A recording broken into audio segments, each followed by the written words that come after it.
Hello, hi, and welcome back to my channel BJ English Academy.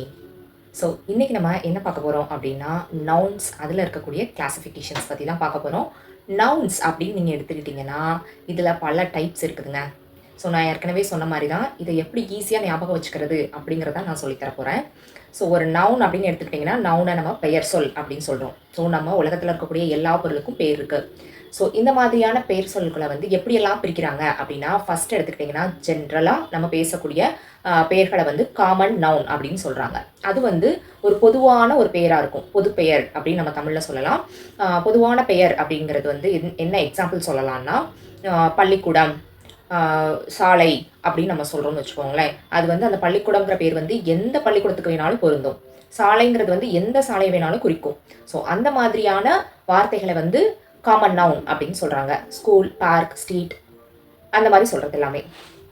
இதுக்கு அடுத்த type அதுக்கு அப்படியே ஆப்போசிட்டாக ஒருத்தர் இருக்காங்க. ஸோ அது யார் அப்படின்னு கேட்டிங்கன்னா ப்ராப்பர் நவுன். ப்ராப்பர் நவுன்னா என்ன அப்படின்னா எப்படி இது வந்து பொது பெயரோ இது வந்து தனிப்பெயர். தனிப்பெயர்னா வேற ஒன்றும் கிடையாதுங்க. Specific name. இப்போ எப்படி எனக்குன்னு ஒரு பெயர் இருக்குது, ஸோ அது மாதிரி உங்களுக்குன்னு ஒரு பெயர் இருக்கும். ஸோ ஒவ்வொரு பொருளுக்கும் ஒரு குறிப்பிட்ட பெயர் வச்சு நம்ம அழைப்போம். இப்போ நாய்க்குட்டின்னு எடுத்துக்கிட்டிங்கன்னா எல்லா நாய்க்குட்டியும் நாய்க்குட்டின்னு சொல்கிறோம். ஆனால் நீங்கள் ஒரு வீட்டில் ஒரு நாய்க்குட்டி வளர்க்குறீங்கன்னா அதுக்குன்னு ஒரு பேர் வச்சுருப்பீங்கல்ல, அந்த பேரை சொல்லி கூட்டா அந்த நாய் ரெஸ்பாண்ட் பண்ணும். ஸோ அந்த மாதிரியான பெயர்களை தான் வந்து என்ன சொல்கிறாங்க அப்படின்னா ப்ராப்பர் நவுன், தனிப்பெயர்கள் அப்படின்னு சொல்கிறாங்க. இந்த காமன் நவுனுக்கும் ப்ராப்பர் நவுனுக்கும் என்ன ஒரு பெரிய வித்தியாசம் அப்படின்னு நீங்கள் கேட்குறீங்கன்னா, காமன் நவுன் எல்லாமே இங்கிலீஷில் நம்ம எழுதும்போது சாதாரண மாதிரி நம்ம எழுதுவோம். சாதாரணமானா ரன்னிங் லெட்டர்ஸில் எழுதுவோம். எல்லாமே ஸ்மால் லெட்டர்ஸாக இருக்கும். இதே ப்ராப்பர் நவுனை பற்றி நீங்கள் எழுதுறீங்க அப்படின்னா ப்ராப்பர் நவுன் ஃபஸ்ட்டு வந்து ஒரு கேபிட்டல் லெட்டரில் தான் ஸ்டார்ட் ஆகணும். இப்போ நீங்கள் உங்களோட பேரையே நீங்கள் ஆங்கிலத்தில் எழுதுறீங்க அப்படின்னா அது கேபிட்டல் லெட்டரில் ஆரம்பிக்கணும் அப்படின்னு நம்ம சொல்கிறோம் இல்லையா. ஸோ நீங்கள் இனிமேல் வாசிக்கக்கூடிய ஒவ்வொரு இதையும் நோட் பண்ணி பார்த்தீங்கன்னா ப்ராப்பர் நவுன் எல்லாமே வந்து கேபிட்டல் லெட்டரில் ஸ்டார்ட் ஆயிருக்கும். இதுக்கு முன்னால் நீங்கள் நோட் பண்ணியிருக்கீங்களான்னு தெரியாது, ஆனால் இதுக்கப்புறம் நோட் பண்ணி பாருங்களேன். ப்ராப்பர் நவுன் எல்லாமே வந்து கேபிட்டல் லெட்டர்ஸில் ஸ்டார்ட் ஆகும். காமன் வேர்ட்ஸ் எல்லாமே வந்து ஸ்மால் லெட்டர்ஸில் தான் இருக்கும். தமிழில் நம்ம வந்து அப்பர் கேஸ், லோயர் கேஸ்னு எதுவுமே கிடையாது. தமிழில் வந்து எல்லா எழுத்துக்களுக்கும் ஒலி இருக்குது. ஆனால் ஆங்கிலத்தில் அப்படி கிடையாது. நிறையா எழுத்துக்களுக்கு இண்டிவிஜுவலான சத்தங்கள் கிடையாது. அந்தந்த வார்த்தைகளை பொறுத்து அந்த எழுத்தோட உச்சரிப்பு மாறிக்கிட்டே இருக்கும். ஸோ அதனால தான் தமிழ் தெரிஞ்சவங்க இங்கிலீஷ் கற்றுக்கும் போது இந்த மாதிரியான விஷயங்கள் எல்லாம் வந்து ஒரு பெரிய ப்ராப்ளமாக பார்ப்பாங்க. ஸோ அதோட சத்தங்களை நம்ம கற்றுக்கிட்டோம் அப்படின்னா அந்த இங்கிலீஷ் வார்த்தைகளை வாசிக்கிறது ஈஸி அப்படின்னா அதுக்கப்புறம் அதை நீங்கள் பேசுகிறதும் ரொம்ப ஈஸியாகவே மாறிடும். சரிங்களா. இதில் மூணாவதாக ஒரு டைப் இருக்குது. அது என்ன அப்படின்னு கேட்டிங்கன்னா கலெக்டிவ் நவுன். எதெல்லாம் வந்து நம்ம கலெக்டிவ் நவுன் அப்படின்னு சொல்கிறோம்னா ஒரு குழுவாக இருக்கக்கூடிய பெயர்களை தான். இப்போ நம்ம என்ன சொல்கிறோம், ஒரு பூங்கொத்து, மலர் கொத்து அப்படின்னு நம்ம சொல்கிறோம். டெக் ஆஃப் கார்ட்ஸ் அப்படின்னு நம்ம சொல்கிறோம். ஸோ அந்த மாதிரி ஒவ்வொரு குரூப்பாக இருக்கக்கூடிய வார்த்தைக்கும் ஒரு ஸ்பெசிஃபிக்கான பெயர் அதுக்கு வச்சுருக்காங்க. தமிழில் அந்த மாதிரி இருக்கான்னு நான் இது வரைக்கும் பார்க்கல. இப்போ நம்ம தமிழில் என்ன சொன்ன அந்த மாதிரி கொத்துன்னு சொன்னல, அந்த மாதிரி ஒரு சில வார்த்தைகள் மட்டும்தான் தமிழில் இருக்குது. ஆனால் ஆங்கிலத்தில் எடுத்துக்கிட்டிங்கன்னா இந்த கலெக்டிவ் நவுனுக்குன்னு தனியாக ஒரு வீடியோவே போடலாம். அந்த அளவுக்கு நிறைய வார்த்தைகள் இருக்குது. கண்டிப்பாக நான் அதுக்கு ஒரு வீடியோ மேக் பண்ணி போடுறேன். கலெக்டிவ் நவுன்னா என்ன, அதில் வந்து எந்தெந்த மாதிரியான குரூப் ஆஃப் வேர்ட்ஸ்க்கு என்ன வேர்ட்ஸ் நம்ம யூஸ் பண்ணணும். இப்போ நான் சொன்னேன் இல்லையா, குரூப் ஆஃப் கார்ட்ஸ்ன்னு சொல்கிறது தப்பு கிடையாது. ஆனால் அதுக்கு ப்ராப்பரான வே என்ன அப்படின்னு கேட்டிங்கன்னா டெக் ஆஃப் கார்ட்ஸ் அப்படின்னு சொல்கிறது தான்.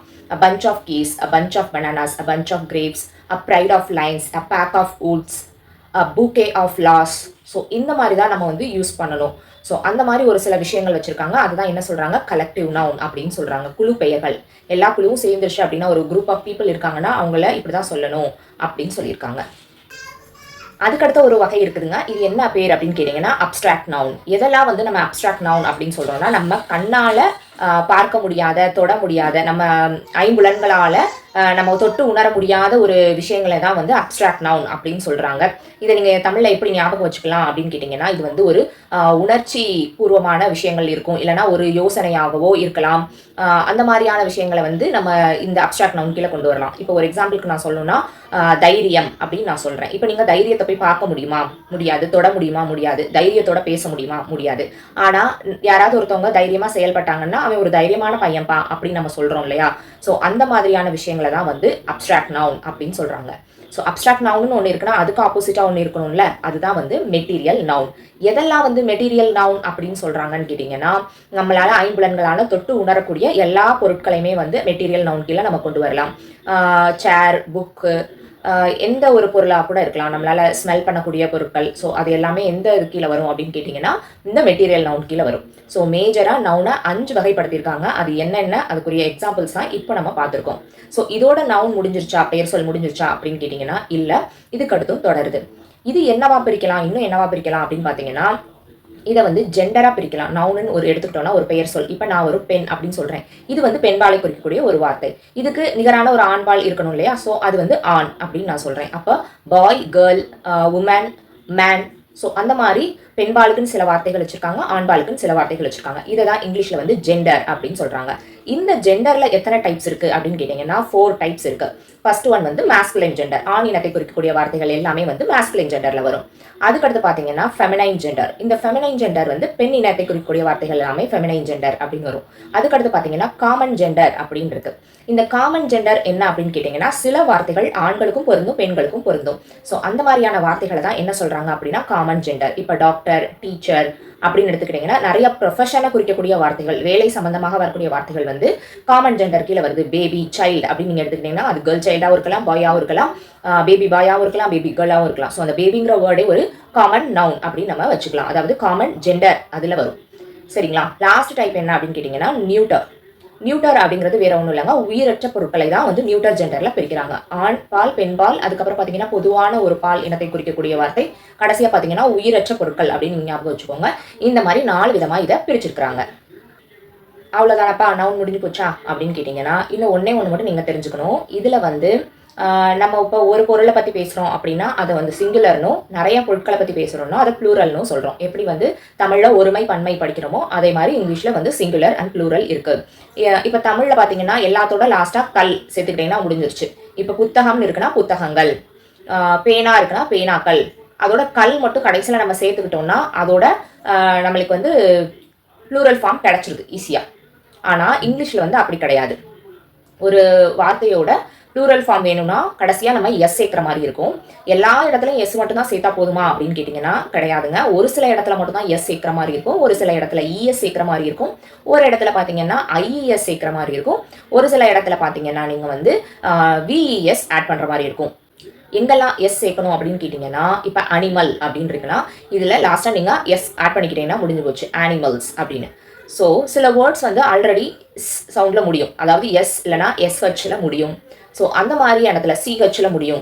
ஸோ அந்த மாதிரி இடத்துல அகெயின் ஒரு எஸ் மட்டும் ஆட் பண்ணோம்னா அது நம்ம கரெக்டாக ப்ரொனவுன்ஸ் பண்ண வராது. அதனால தான் என்ன ஆட் பண்ணுறோம் அப்படின்னா இஎஸ் ஆட் பண்ணுறோம். ஆல்ரெடி ஒரு வேர்டு ஹிஸ்ஸிங் சவுண்ட்லேயே முடிஞ்சிருக்கு, நம்ம மறுபடியும் ஒரு எஸ் அதில் ஆட் பண்ணால் சரியாக அதை நம்மளால் உச்சரிக்க முடியாதுன்ற காரணத்தினால நம்ம இஎஸ் ஆட் பண்ணுறோம். அதுக்கு என்ன எக்ஸாம்பிள் பார்த்தீங்கன்னா box, boxes, fox, foxes, match, matches, அந்த மாதிரி. இப்போ சில இடங்கள்ல சில வார்த்தைகள் ஒய்ல முடிஞ்சிருக்கும். பேபி அப்படி முடிஞ்சிருக்குன்னா நீங்க என்ன செய்யணும், ஒய் எடுத்துட்டு அந்த இடத்துல ஐஇஎஸ் போடுற மாதிரி இருக்கும். அதுக்கு சில எக்ஸாம்பிள் சொல்லணும்னா பேபி, பேண்ட்ரி, பாடி.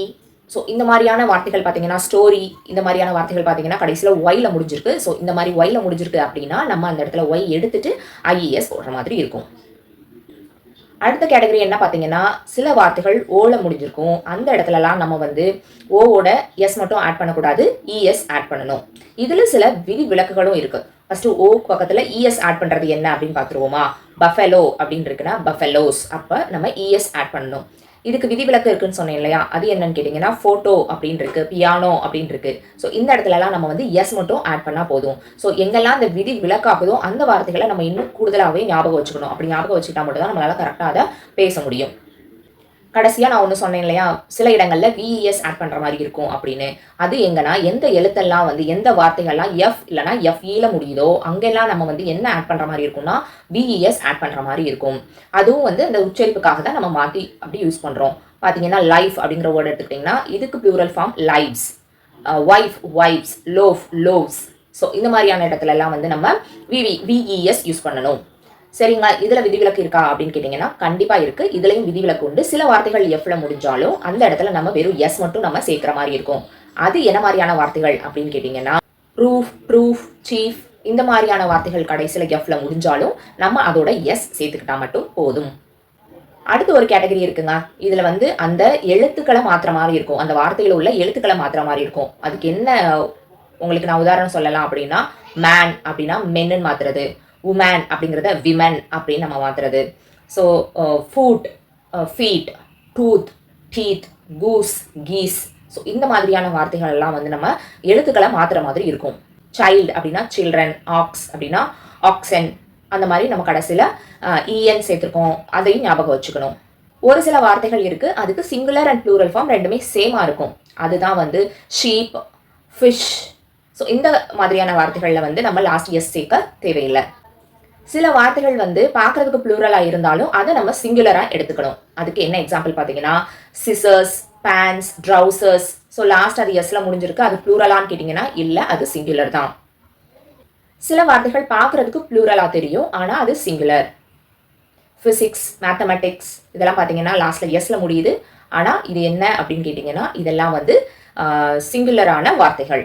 சரிங்க, இந்த வீடியோவில் உங்களுக்கு ஒரு முழுமையான ஒரு விளக்கம் கிடச்சிருக்கும்னு நான் நம்புகிறேன். இதில் நான் வந்து நிறையா வார்த்தைகளை வந்து நான் சொல்லியிருக்க மாட்டேன். இவ்வளோ தான் இருக்குன்னு நீங்கள் நினச்சிக்க கூடாது. இதுக்காக தான் இதை படிக்கிறோன்ற பயனை நீங்கள் தெரிஞ்சுக்கோங்க. தெரிஞ்சுக்கிட்டிங்கன்னா இதை பற்றி இன்னும் நல்லா தெரிஞ்சுக்கணும்னு சொல்லி நீங்கள் அதை பற்றின விவரங்கள்லாம் சேகரிப்பீங்க. எனக்கு இந்த மாதிரி இங்கிலீஷில் இருக்கக்கூடிய கிராமர் டாபிக்ஸ் எல்லாத்தையுமே வந்து தமிழில் எனக்கு சொல்லித்தரணும் அப்படின்னு நீங்கள் கேட்குறீங்கன்னா என்னோட சேனலை மறக்காமல் சப்ஸ்கிரைப் பண்ணிக்கோங்க. கூடவே பெல் சிம்பிளையும் ப்ரெஸ் பண்ணிக்கோங்க. உங்களுக்கு வேறு ஏதாவது சந்தேகம் இருந்தால் இதை பற்றி பேசுங்க அப்படின்னு சொன்னீங்கன்னா அதை மறக்காமல் கமெண்ட்ஸில் சொல்லுங்கள். அதை பற்றின விளக்கத்தை நான் தமிழில் கொடுக்குறேன். தேங்க்ஸ் ஃபார் வாட்சிங் திஸ் வீடியோ.